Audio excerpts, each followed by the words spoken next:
Hey everyone, welcome back to our series. आज हम हमारी इस वन पेयर सीरीज़ का 5th सेशन करने वाले हैं। अगर आप लोग पहले वाले एपिसोड्स देख चुके हैं तो वेल एंड गुड, और जिसने नहीं देखा है तो प्लीज़ पहले जाके हमारे 4 एपिसोड्स देख लीजिएगा। उस पर बेस्ड MCQ सीरीज़ भी चल रही है, उससे रिवाइज कर सकते हैं। एंड अगर कर लिया है तो वेरी गुड। चलिए फिर आज हम क्या करते हैं, हमारा मौर्यन एम्पायर जल्दी से 10 मिनट के अंदर रिवाइज करने की कोशिश करते हैं। ओके, आइए। So this is hour one page, जिसकी वजह से हम हमारे सेशन को चला रहे हैं कि जो भी है वो सिर्फ और सिर्फ इस वन पेज में मिलेगा। ये आपके पढ़ने के लिए भी इजी रहेगा एंड मोस्ट इम्पॉर्टेंट, जब आप रिवाइज करते हैं ना इस क्लास के बाद भी एंड इवन एग्ज़ाम टाइम में भी, जब सिर्फ 10 मिनट भी होंगे ना, आप तब भी सिर्फ अगर इस पर नज़र डाल लेंगे तो आपका काम हो जाएगा। ओके, सो बिना टाइम वेस्ट किए आते हैं हमारे टॉपिक पर। आज हम कर रहे हैं मौर्यन एम्पायर। यहाँ पर हम देखेंगे टाइम पीरियड क्या है, ठीक है, ये time man and major rulers कौन कौन से रहे इस एम्पायर में, एडमिनिस्ट्रेटिव स्ट्रक्चर कैसा था, इकोनॉमी कैसे थी, कैपिटल्स क्या क्या थी, ओके, एंड इकोनॉमी के सोर्सेज भी क्या क्या थे। अब इनके बारे में हमें कहाँ से पता चलता है, लिटरेरी सोर्सेज होंगे वो हम देखेंगे। अशोका के एडिक्ट्स एंड धम्मा, ये एक बहुत ही इंपॉर्टेंट टॉपिक है जहाँ से कई बार क्वेश्चन आता है, तो इसको भी हम देखेंगे। And the last and most important part, current relevance. Okay, अभी रिसेंट में क्या चीज़ हमारी मौर्यन एम्पायर से रिलेटेड चल रही है, हम उसको भी इस दर कवर कर लेंगे। सो करंट अफेयर्स अलग से नहीं, हम साथ ही मतलब जैसे जो हमारा टॉपिक स्टैटिक का हो गया, हम उसके साथ ही जो उससे करंट लिंक है उसको भी करते जा रहे हैं। एंड अभी आप देखेंगे जो सारनाथ यूनेस्को है ना, ये इस वाली न्यूज़ को एक वीक भी नहीं हुआ है, हमने इसको यहाँ पे इंक्लूड किया है। ओके, चलिए अब डिटेल में हम जानते हैं इन सारी डिटेल्स को। ओके, सो अब हम बात करते हैं हमारी टाइमलाइन की, है ना। जैसे हम ऑलरेडी देख चुके हैं कि क्रोनोलॉजी बेस्ड काफ़ी ज़्यादा आते हैं, तो हमारे फोकस के लिए हमें एक क्रोनोलॉजी पता होना चाहिए। अब सबसे पहले हम देखते हैं कि जो टाइमलाइन है वो कहाँ कब से कब तक चलता है, तो 321 BCE से कब तक, 185 BCE तक। सबसे पहले हम बात करेंगे चंद्रगुप्त मौर्य की, ये 322 और 321 BCE माना जाता है। अब चंद्रगुप्त मौर्य ने मौर्यन एम्पायर को क्या किया था, एस्टेब्लिश किया था। एस्टेब्लिश कैसे किया था, धनानंद जो थे ना, नंद डायनेस्टी के, उनको हटाया था। किसकी हेल्प से, चाणक्य की हेल्प से, जिन्हें कौटिल्य भी कहा जाता है। इनके बाद 305 BC के बारे में बात करते हैं, तो सेल्यूकस निकेटर जो थे ना, उनको हराकर एक फेमस ट्रीटी होती है और मेगास्थनीज कहाँ आ जाते हैं, पाटलिपुत्र आ जाते हैं। ओके, ये आपको याद रखना है। फिर आता है 298 BCE। अब जो चंद्रगुप्त मौर्य के बेटे थे ना, बिंदुसार, ठीक है, इनके बारे में हम बात करते हैं।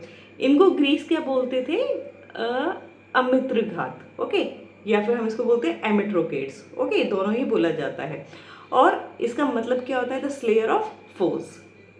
अब इन्होंने क्या किया था, इनका जो कंट्रीब्यूशन था, जो एम्पायर था ना उसको साउथ तक लेके गए थे।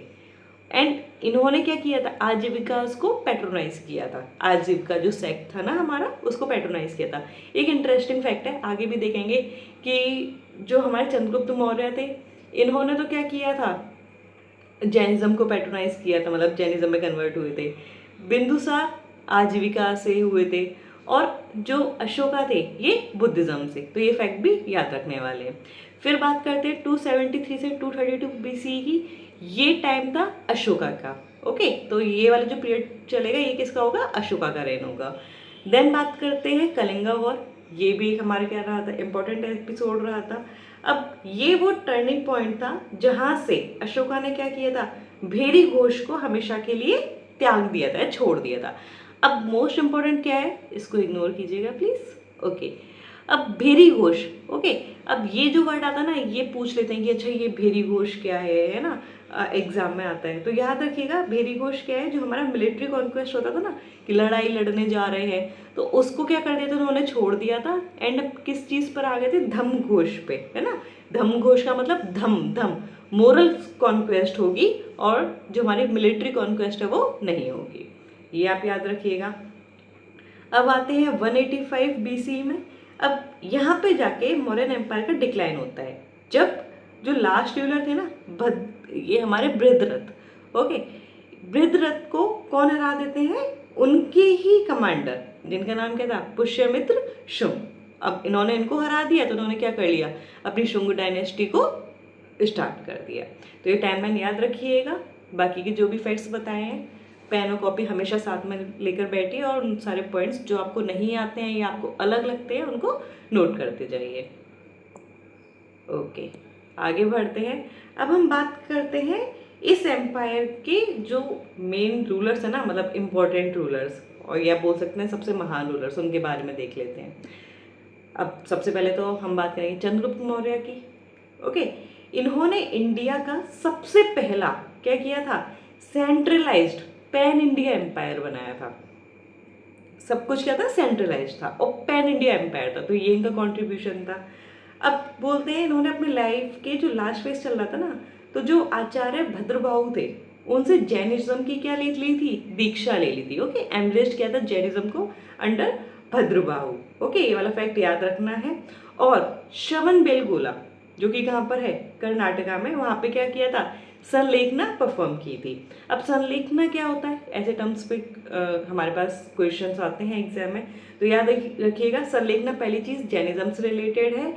एंड इसमें होता है क्या है? Fasting unto death. तब तक फास्ट रखेंगे जब तक डेथ ना हो जाए। Okay, so what is संलेखना?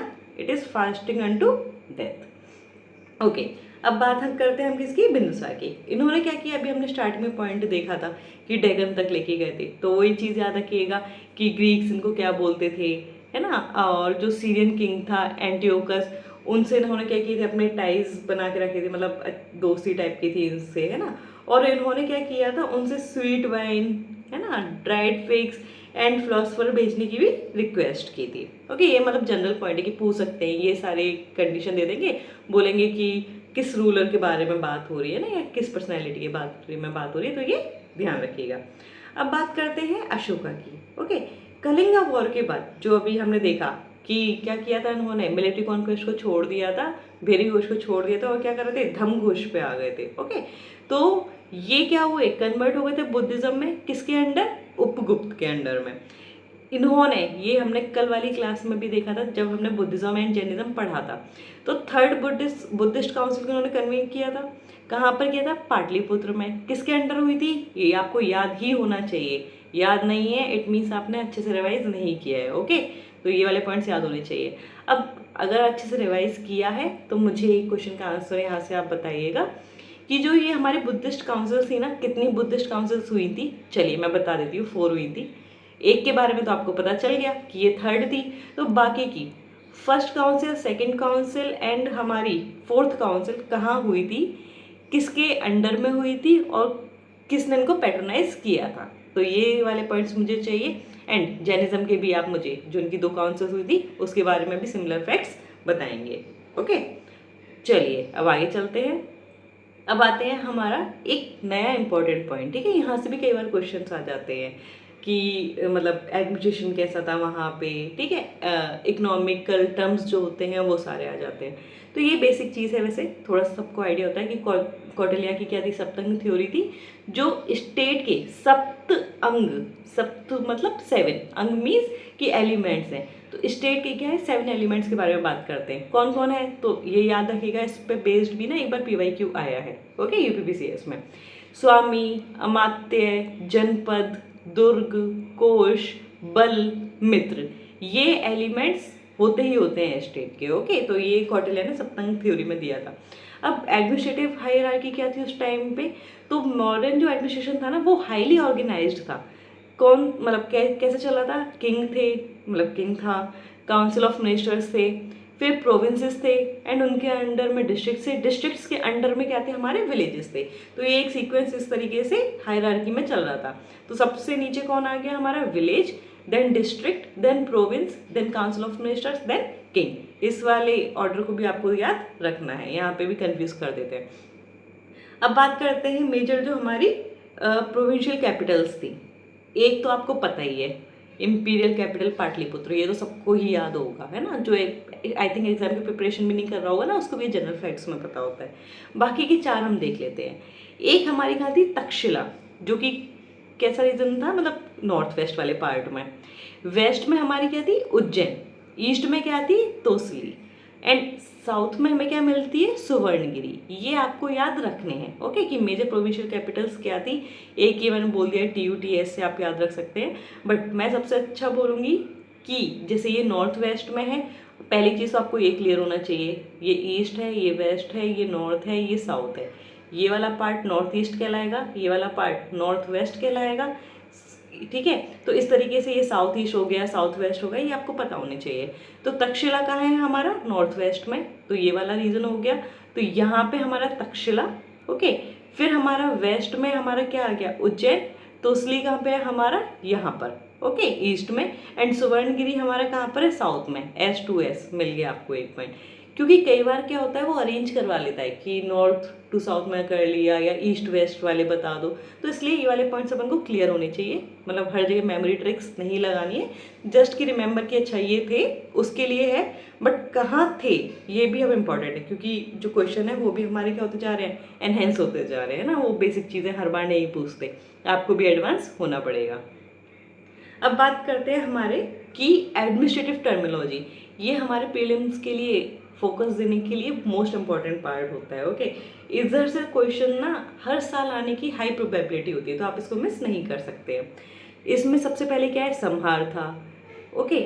समहार था क्या होता था, chief collector of revenue, okay, मतलब ओवरऑल टैक्स कलेक्ट करते थे ये। फिर सनिधा था, ये चीफ ट्रेजरी ऑफिसर या फिर कस्टोडियन ऑफ स्टोर्स।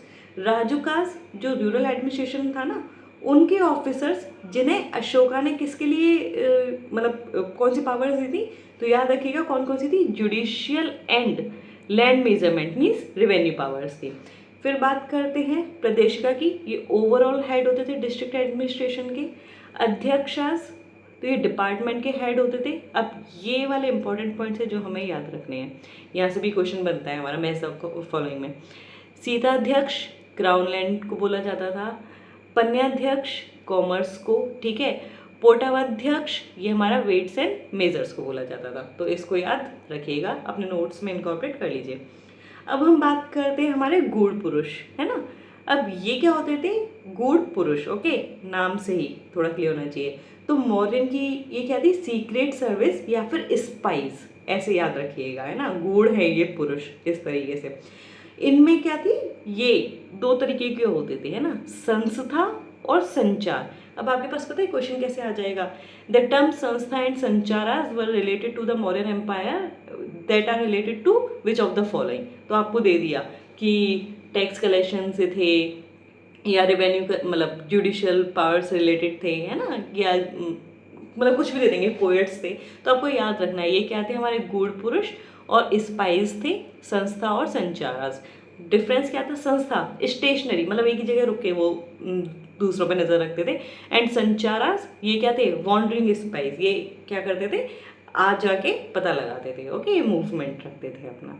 अब आते हैं, हमें इन सब के बारे में पता कहाँ से चला ना, हम बात ये कर रहे हैं कि अच्छा ये हो रहा था वो हो रहा था, भाई पता कहाँ से चल रहा है, एम था ना, अर्थशास्त्र, इंडिका, ठीक है, महावामसा एंड दीपवामसा, ओके। तो एम से याद रखिएगा क्या क्या है हमारा, अर्थशास्त्र, ये आपको पता होता है किसने लिखा है, कौटिल्य ने, नहीं पता तो अब याद रखिएगा।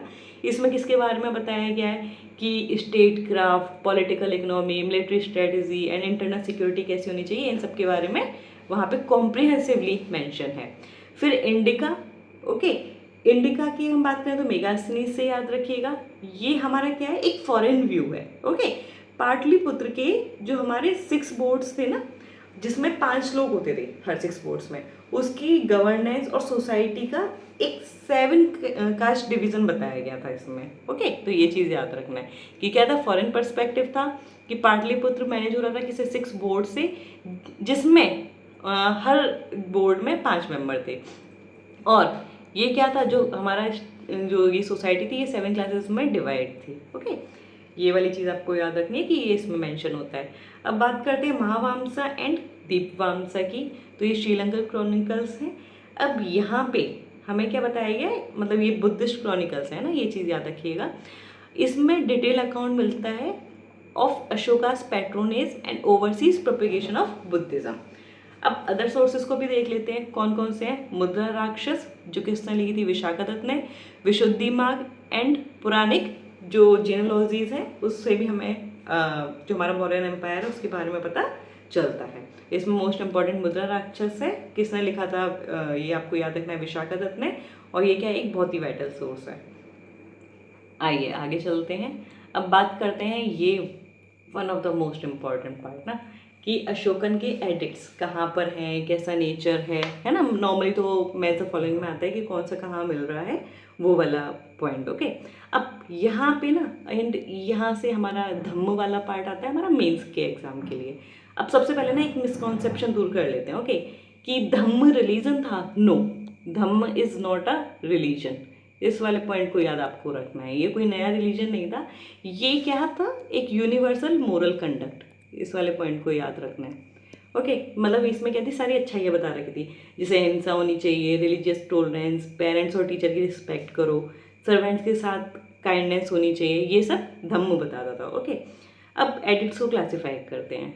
ओके, तो ये चीज़ यहाँ पे बताई हुई है कि रिलीजन नहीं था, बट क्या है, एथिकल कोड ऑफ कंडक्ट था। मतलब राजधर्म क्या है, कोर वैल्यूज़ हमारी अहिंसा, टॉलरेंस रहनी चाहिए, पेरेंट्स और गुरुज की बात मानिए, ह्यूमन ट्रीटमेंट कीजिए सर्वेंट्स और स्लेव्स के साथ भी। अब हम क्या करते हैं, क्लासिफिकेशन देखते हैं एडिक्ट्स का। तो ये हमारे 3 पार्ट में हम करते हैं, major rock edicts, minor rock edict and pillar edicts. Major rock edicts कितने हैं, 14। किस किस के बारे में मेंशन है, state policies and principles. Minor क्या है, जो माइनर रॉक एडिक्ट्स है, ये पर्सनल हिस्ट्री है अशोका की, और जो अर्लियर कन्वर्जन हुआ बुद्धिज्म में उसके बारे में। फिर पिलर एडिक्ट्स क्या है, 7 हमें देखने को मिलते हैं, किससे रिलेटेड है, वही मोरल एडमिनिस्ट्रेशन से। ओके, अब आते हैं ये वाला पॉइंट, है ना। यहाँ पे ये जो हमारी टेबल है, ये आप रट्टा मार लीजिएगा, ठीक है, सिंपल वर्ड्स में अगर मैं कहूँ तो। यहाँ से क्वेश्चन आने के बहुत ज़्यादा चांसेस रहते हैं, और ये काफ़ी ज़्यादा इंपॉर्टेंट भी है ना। यहाँ से आपको मतलब फंसा सकते हैं ना, क्वेश्चन बनने की हाई अच्छी खासी प्रोबेबिलिटी होती है। सो देख लेते हैं, मस्की कहाँ पर है, कर्नाटका में। किस स्क्रिप्ट में लिखी गई है, ब्राह्मी एंड प्राकृत में। ये पहला इंस्क्रिप्शन है जहाँ पे एक्सप्लिसिटली मीन्स ओपनली अशोका का नाम यूज़ किया गया है। ये भी हमारा PYQ है, आप जब PYQ सॉल्व करेंगे आपको मिल जाएगा। एंड क्या यूज़ हुआ है, देवनाम पे अशोक। फिर हम बात करते हैं रुमिनदेही की, ये कहाँ पर है, लुम्बिनी। लुम्बिनी कहाँ पर है, नेपाल में, कल भी पढ़ा है, भूलिएगा नहीं। ओके, स्क्रिप्ट याद रखिएगा, ब्राह्मी प्राकृत। ये क्या कोमेमोरेट करता है, लुम्बिनी में हमने देखा था, ठीक है, बुद्धा का बर्थ हुआ था, तो ये वही कोमेमोरेट करता है, रिकॉर्ड करता है कि वहाँ पे क्या होता है, टैक्स रिडक्शन हुआ था, बाली को क्या कर दिया गया था, फ्री कर दिया गया था, और जो भाग था हमारा उसको कम कर दिया गया था, कितना, 1/8। ओके, तो ये याद रखिएगा। फिर बात करते हैं भाबरू, ये कहाँ पर है, राजस्थान में। लैंग्वेज और स्क्रिप्ट याद रखिएगा, स्क्रिप्ट ब्राह्मी और प्राकृत लैंग्वेज। यहाँ पे जो त्रिरत्न थे ना, उसके बारे में बात हुई कि बुद्ध धम्म संघ, इसके बारे में अशोका ने बात की हुई है, ठीक है। अब आते हैं हमारा नेक्स्ट शाहबाजगरी एंड मंसेरा, ये हमारे कहाँ पर है, पाकिस्तान में है। ओके, ये किस स्क्रिप्ट में लिखे गए हैं, तो खरोष्टी में लिखे गए हैं। अब ये सिंपल पॉइंट बताया गया है कि कहाँ पे, नॉर्थ वेस्ट पाकिस्तान में। किस तरीके से लिखा गया है, राइट टू लेफ्ट। ओके, ये लेफ्ट होता है, ये राइट होता है, सो ये राइट टू लेफ्ट लिखा गया है। आई थिंक ये आप लोगों को सबको पता ही होगा, है ना। अब बात करते हैं कांदार, ये कहाँ पर है, अफगानिस्तान में। ग्रीक एंड अरेमिक में लिखा गया है। ये बायलिंगुअल इंस्क्रिप्शन है, आपको बोल सकते हैं मल्टीलिंगुअल इंस्क्रिप्शन कहाँ से मिल रहा है, तो याद रखिएगा, 2 या 2 से ज़्यादा कोई क्या बोलते हैं, मल्टी। तो ये क्या हमारा बायलिंगुअल इंस्क्रिप्शन है, जो कि शो कर रहा है हमारे हेलेनिस्टिक कल्चरल कॉन्टैक्ट को। फिर लास्ट हम याद रख लेते हैं धौली एंड जौगाड़ा, ये कहाँ पे, उड़ीसा में। वही Brahmi script and Prakrit language में लिखा गया है।